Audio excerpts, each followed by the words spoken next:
Kevin, I'm interested in your perspectives. Obviously, we're in a really tough time at the minute with what's happening around the world with coronavirus. And I know one of the things you've been looking at is how all of this broader access to different data sets can be used as a force for good and protect the vulnerable and things like that. I'd be interested in your perspective, some of the work you're doing. Just again, what opportunities you think this broader access can enable?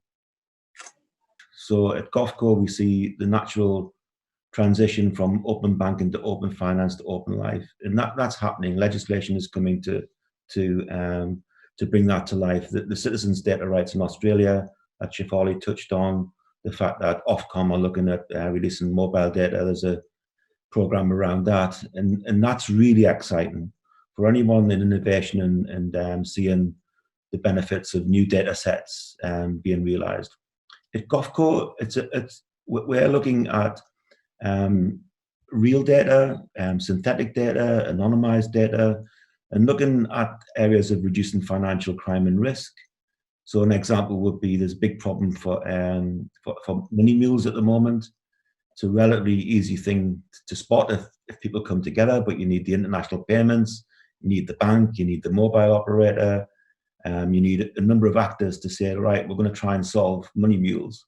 And we're going to look at young children, young adults in university being exploited for drug trafficking and et cetera, et cetera. So they're the sorts of use cases that is currently being looked at. We've got one use case at the moment looking at household expenditure. To do that, you need multiple data sets to get a true view of ins and outs, and looking at an impact where we can change behaviors towards saving for a fair pension in the future. Sustainable finance and positive impact on climate change is another pillar that we've got a number of use cases in.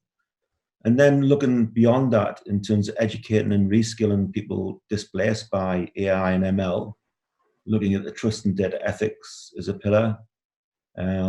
So we see a real movement. Some of the major banks have been very, very accommodating in this area. They want to be in the financial impact and social impact area. They want to be helping vulnerable people. They want to build products and services. They want to innovate with the FinTechs. They want to bring new things to market. But as Stephen touched on, you need standards and risk controls and governance and APIs, digital libraries, etc. But we see this as a movement.